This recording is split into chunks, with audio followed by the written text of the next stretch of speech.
It is one of the greatest honors of my life to deliver a special guest speech at the Global Peace Summit today. On the 25th of April 2007, the 11th President of India, Abdul Kalam, addressed the European Parliament on the occasion of the Golden Jubilee year of the European Union.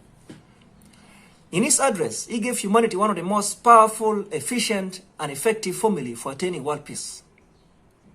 He said, when there is righteousness in the heart, there is beauty in character. When there is beauty in character, there is harmony in the home. When there is harmony in the home, there is order in the nation. When there is order in the nation, there is peace in the world. Today we must ask ourselves, are we righteous in our hearts? Is there beauty in our character? Is there harmony in our homes? Is there order in our nations? Is there peace in our countries? Is there peace in the world? There is no doubt that there is no peace in the world right now. From Africa to Antarctica to Asia to Australia to Europe to North America to South America, many people are suffering. Many people are dying. Many people are crying because of many wars. Just read the newspapers, switch on the television, or listen to the radio, and you will be shocked by the various kinds of wars people are going through in the world today. Economic wars, political wars, religious wars, tribal wars, social wars, mental wars, new colonial wars, local wars, national wars, international wars, and many others. There are wars in our hearts. There are wars in our lives. There are wars in our homes. There are wars in our communities. There are wars in our countries. There are wars in our continents. Ultimately, there are wars in the world. I was born in Gulu, northern Uganda, right in the middle of a war that lasted over 2 decades. During the war, many people were killed in cold blood. Many people were tortured. Many people were displaced. Many people were raped. Many people could not access education. Many people could not access health services. Many people could not feed themselves. Many people prayed for peace. Many people hoped for peace. Many people yearned for peace. Many people cried for peace. Unfortunately, many of them never lived in the peace they prayed, hoped, cried, and yearned for. Just like me, many people were born during the war. Unfortunately, they lived and died during the war without ever experiencing peace in their lives. And they will never know peace. The world will never get to see their full potential. What a tragedy. Having been through a war, I understand the plight of those going through wars. My simple message to them is this: don't lose hope. No situation is permanent in life. Not every day is Monday. There is a bright light at the end of a dark tunnel. Today, many people are going through untold sufferings in various parts of the world due to various atrocities being meted on them by various people. Today, there is no peace in many countries. Today, there is no peace in many homes. Today, there is no peace in many hearts. Today, there is no peace in many lives. How can we have peace in the world if we don't have peace in our respective countries?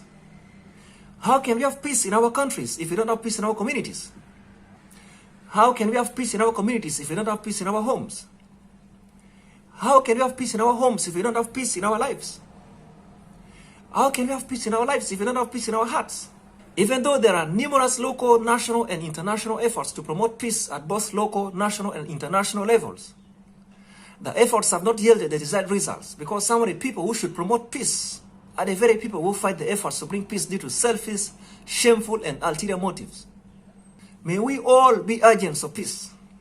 May we all promote peace. May we all campaign for peace.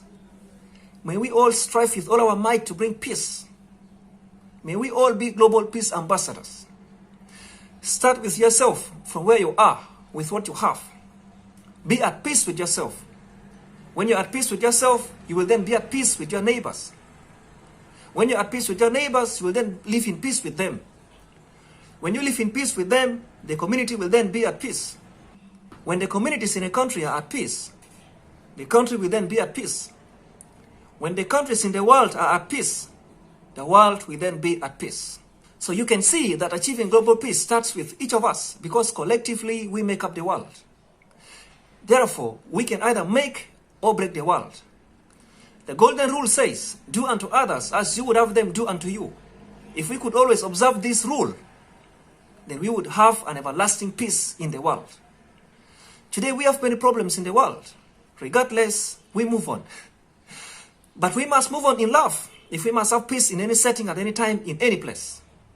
In the Bible, in the book of Mark chapter 12, from verse 30 to 31, Jesus gave us the greatest commandments. The first one, he said, love the Lord your God with all your heart, and with all your soul, and with all your mind, and with all your strength. The second commandment, he said, love your neighbor as yourself. Love is the most powerful tool which we can use to achieve peace in the world. Love is the greatest tool for transforming lives in the world. Love is the greatest tool for changing the world. Where there is no love, there is no peace. But do we really know love? Do we love each other? How can we promote peace without practicing love? How can we love ourselves to peace? How best can we show love to one another? How can we know love? Well, the Bible tells us in 1 John chapter 4 verse 16 that God is love. Whoever lives in love lives in God, and God in him. If we don't know God, then we will never know love. If we don't know love, then we will never truly love. If we don't truly love, then we will never truly live in peace. Therefore, let us know and love God. If you know and love God, you will then know and love yourself. If you know and love yourself, you will then know and love your neighbor as yourself. If you know and love your neighbor as yourself, you will then live in peace with them. That way we can promote peace in the world. Love is the surest gateway to peace. Love is the greatest path to peace. Love is the key to peace. With love, we can move from peace in the heart to peace in the world. Any effort to bring peace which is not motivated by love will not yield the desired results. Let love reign amidst us. Let us love one another. Let us show love to humanity. As Mother Teresa once said, a life not lived for others is not a life. The question then is, whom do you live for? Do you live for only yourself or other people as well? How many people in the world do you live for? May we all live for one another. May we all be each other's keepers. May we all fight for peace. Together we can change lives globally. Together we can serve humanity globally. Together we can achieve peace globally, starting with ourselves, where we are with what we have. Yes, we can. Yes, we must. Yes, we will.